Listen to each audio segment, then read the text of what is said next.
बिस्मिल्लाहिर्रहमानिर्रहीम।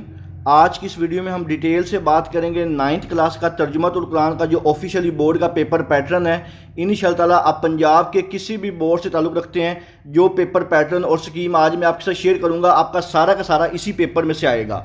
इसके साथ साथ आपको मैं ये भी बता दूं कि जो बोर्ड ने ऑफिशियली मॉडल पेपर जारी किया, बोर्ड की खुद वेबसाइट पर भी पड़ा हुआ है, बोर्ड ने खुद बताया है कि आपका जो 9th क्लास का तर्जुमतुल कुरान का जो मुकम्मल पेपर है इसी पैटर्न में से आएगा। आपने कौन सी सूरत पर ज़्यादा फोकस करना है, किन को स्किप करना है, शॉर्ट क्वेश्चन कहाँ से करने हैं, मैं ईच एंड एवरीथिंग डिटेल से बताऊंगा जो बोर्ड ने खुद जारी किया ऑफिशियली। इसके लिए आपसे एक छोटी सी रिक्वेस्ट है, वीडियो शुरू करने से पहले तमाम बच्चे एक दफ़ा दुरूद शरीफ पढ़ के कमेंट में डन लिख दीजिएगा। अल्लाह ताला से दुआ है अल्लाह ताला तमाम बच्चों को उनकी उम्मीदों से ज़्यादा नंबर दे और अच्छे ग्रेड के साथ कामयाब करे। आपने ये वीडियो को बिल्कुल भी स्किप नहीं करना है, मैं हर क्वेश्चन को मुकम्मल डिटेल के साथ एक्सप्लेन करूँगा।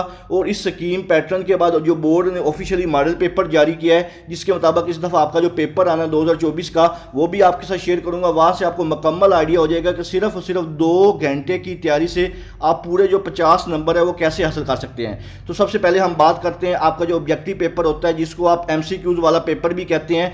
ये सवाल तमाम मुकर्रर सूरतों के तारफ़, मरकज़ी मज़ामीन, खुलासा और अहम नुकात में से आएगा। यानी कि टोटल जो MCQs होंगे वो 10 होंगे, हर MCQs का 1 नंबर होता है। और इसी तरह आपके जो MCQs वाला ऑब्जेक्टिव पेपर है ये टोटल 10 नंबर का आएगा। इसके बाद नेक्स्ट आपका जो सब्जेक्टिव पेपर होगा, आपको सब्जेक्टिव पेपर दिया जाता है, उसमें सबसे पहला सवाल नंबर होता है सवाल नंबर 2 के नाम से, जो कि मुख्तसर सवालात होते हैं। अब ये मुख्तसर सवालात कैसे आएंगे? मुख्तसर सवालात तमाम मुकर्रर सूरतों में से पूछे जाएंगे, यानी कि जो सूरतें आपके सिलेबस में शामिल हैं सिर्फ उसी में से पूछे जाएंगे। अच्छा, उसमें क्या क्या आ सकता है? सूरतों का तारफ़ भी पूछा जा सकता है, मरकज़ी मज़ामीन और अहम नुकात भी पूछे जा सकते हैं, मुंतखब करदा आयात मुबारका के मुरक्कबात का बामुहावरा तर्जमा भी पूछा जा सकता है। और टोटल जो 8 सवाल होंगे, 8 में से आपने 5 सवालों के जवाब देने होंगे।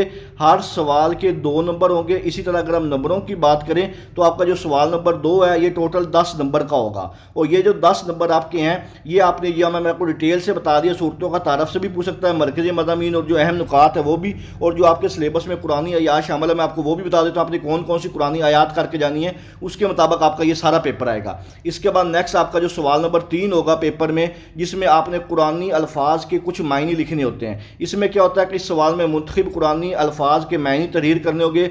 8 कुरानी अल्फाज में से 5 के मायने लिखने होंगे। ये तमाम अल्फाज मुंतखब करदा सूरतों के ज़ख़ीरा अल्फाज में से होंगे, यानी कि जो आपकी मुंतखब करदा सूरतों के ज़ख़ीरा अल्फाज हैं उसमें से टोटल 8 अल्फाज मायने पूछे जाएंगे। 8 में से आपने 5 करने होंगे। हर लफ्ज़ के जो मायने होता है उसका 1 नंबर होगा। इसी तरह आपका ये जो सवाल नंबर 3 है ये टोटल 5 नंबर का होगा। इसके बाद नेक्स्ट आपका जो सवाल नंबर 4 होता है जो कि बहुत इंपॉर्टेंट होता है, बच्चे पूछते हैं सर इसके बारे में डिटेल से बताएं, जो कि आपने कुरानी आयात का बामुहावरा तर्जमा करना होता है। इस सवाल में मुंतखब आयात मुबारका का बामुहावरा तर्जमा पूछा जाएगा।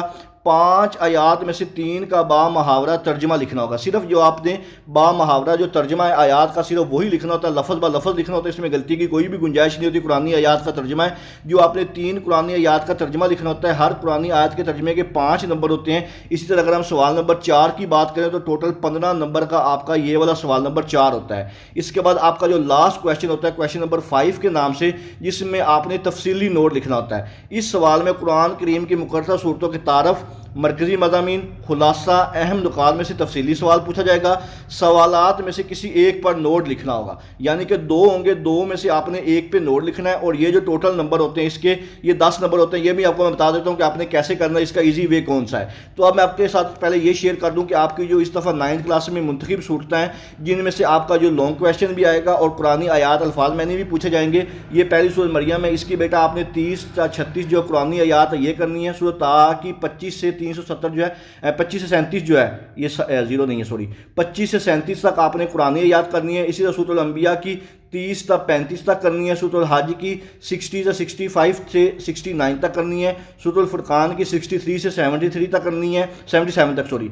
और सूरत अहकाफ की 13 तक 15 सिर्फ यही कुरानी आयात करनी है। और इसमें आपको मैं ये भी बता दूंगा कि आपकी कौन सी मोस्ट इंपॉर्टेंट कुरानी आयात है। इंशाअल्लाह उसमें से 3 जो है वो कन्फर्म पूछी जाएंगी। इसके बाद हम बात करते हैं बोर्ड की तरफ से जो ऑफिशियली मॉडल पेपर आपका जारी हुआ है, जो बोर्ड ने खुद जारी करके बताया कि इस दफ़ा आपका जो 9th क्लास का बोर्ड का जो पेपर है इसी पैटर्न के मुताबिक आएगा। आएगा। इसमें सबसे पहले हम बात करते हैं वो आपका जो ऑफिशियली बोर्ड की तरफ से जारी करता जो ऑब्जेक्टिव पेपर है 9th क्लास का तर्जुमतुल कुरान का हिस्सा मरूजी वाला, इसके बेटा टोटल नंबर 10 होते हैं, मैंने आपको स्कीम में भी बताया, और 15 मिनट का आपके पास टाइम होगा, यानी कि 15 मिनट के अंदर अंदर आपने ये जो 10 नंबर के बबल होते हैं ये अपनी बबल शीट के ऊपर फिल करने हैं। अब ये एमसीक्यूज किस तरह के आते हैं, यहाँ पे देख लें, नजाशी के दरबार में तिलावत की गई, इस तरह के आगे 4 ऑप्शन हो गए, ये इसको आप डिटेल से देख लें, बिल्कुल इंशाअल्लाह ताला इसी पैटर्न के अकॉर्डिंग जो है आपका जो मरूजी पेपर है बोर्ड ने ये खुद जारी करके बताया हुआ। जैसे ये सवाल नंबर एमसीक्यू नंबर 4 है, आयात के हिसाब से सबसे लंबी सूरत कौन सी, कुरान मजीद का दिल कहा जाता है, हज़रत मरियम अलैहिस्सलाम का जिक्र है, किस सूरत में हज़रत सुलेमान अलैहिस्सलाम बेटे थे किसके,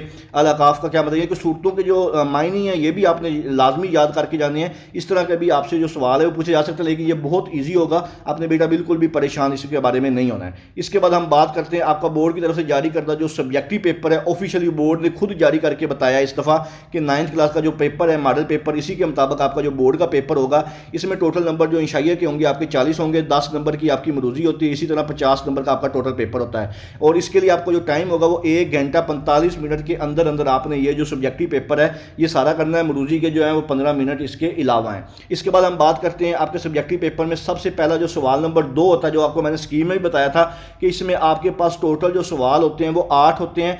8 में से आपने कोई से 5 सवालों के जवाब देने होते हैं, हर सवाल के 2 नंबर होते हैं। इसी तरह अगर हम नंबरों की बात करें तो 10 नंबर का आपका ये पोर्शन होता है। अब इसमें आप ये देख लें, सूरह यासीन की 2 फजीलतें, सूरह स्वाद के नाजल होने का मुख्तसर वाक़या, सूरह यौरा का खुलासा, सूरह यूसुफ के 2 अमली नुकात, हिजरत हबशा का क्या सबब था, इस तरह के, यानी कि हज़रत लुकमान के अपने बेटे को कोई सी 2 नसीहतें, इस तरह के ये कुरानी आयात का जो बामुहावरा तर्जमा, जैसे मैंने आपको अभी बताया था कि ये भी पूछा जा सकता है स्कीम में। तो इस तरह के बेटा आपके 2 ये कुरानी आयात का तर्जमा भी पूछा जा सकता है, 2 ये सूरतों के बारे में होगा, 2 अल्फाज मैनी के बारे में होगा, 2 जो है वो ऐसे थ्योरी में से सवाल होंगे। लेकिन आपने इसको बेटा ये लाजमी करके जाना है, 10 नंबर का ये पार्ट होता है, आपने 8 में से 5 करने होते हैं। इसके बाद नेक्स्ट सवाल नंबर जो आपका 3 होता है, ये भी मैं आपको बताया था कि आपके पास टोटल जो अल्फाज के मायने होते हैं ये बेटा आपकी ज़ख़ीरा अल्फाज जो सूरतें हैं उसके में से पूछा जाएगा। टोटल 8 होते हैं, 8 में से अपने 5 करने होते हैं, और हर लफ्ज़ का 1 नंबर होता है, और 5 नंबर का ये सवाल नंबर 3 होता है। इसके बाद वेरी इंपॉर्टेंट पार्ट जो है आपका जो सवाल नंबर 4 होता है, जिसमें आपने कुरानी आयात का बामुहावरा तर्जमा करना होता है। ये टोटल आपके पास 5 होती हैं, 5 में से आपने कोई सी 3 का तर्जमा लिखना होता है,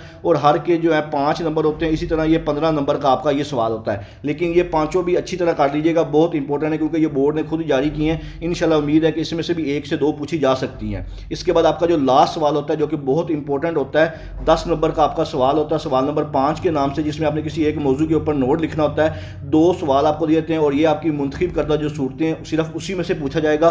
दोनों में से आपने किसी एक के ऊपर नोट लिखना होता है, और 10 नंबर का ये जो सवाल नंबर 5 होता है, जैसे यहाँ पर सूरह नमल का तारा, मज़ामीन और 4 अमली नुकात, इस तरह भी पूछा जा सकता है। सूरह मरियम की रोशनी में हिजरत हबशा का वाक़या तफसील से बयान करें, इस दफ़ा चेंज होकर भी आ सकता है, यानी कि लाजमी नहीं कि मज़ामीन और अमली नुकात के बारे में आए। इस तरह जैसे सूरह मरियम की रोशनी में हिजरत हबशा का वाक़या तफसील से, इस तरह भी पूछा जा सकता है। तो ये भी आपको मैं इंपॉर्टेंट बता दूंगा कि आपने ये कैसे करके जाना है। इंशाअल्लाह आप सिर्फ वही कर लीजिएगा, तो आपके ये वाले जो 10 नंबर और ये कुरानी आयात हैं ये इंशाअल्लाह उसी में से कन्फर्म जो है वो कन्फर्म हो जाएंगी। तो ये था बेटा आपका 9th क्लास का तर्जुमतुल कुरान का ऑफिशियली जो बोर्ड की तरफ से जारी करदा पैटर्न है और मॉडल पेपर है जो बोर्ड ने खुद जारी किया है। इसके अलावा अगर आपके ज़हन में किसी किस्म का कोई भी सवाल हो, हम मुझसे कमेंट सेक्शन में पूछ सकते हैं। दुआओं में याद रखिएगा। जज़ाकल्लाह। अल्लाह हाफिज़।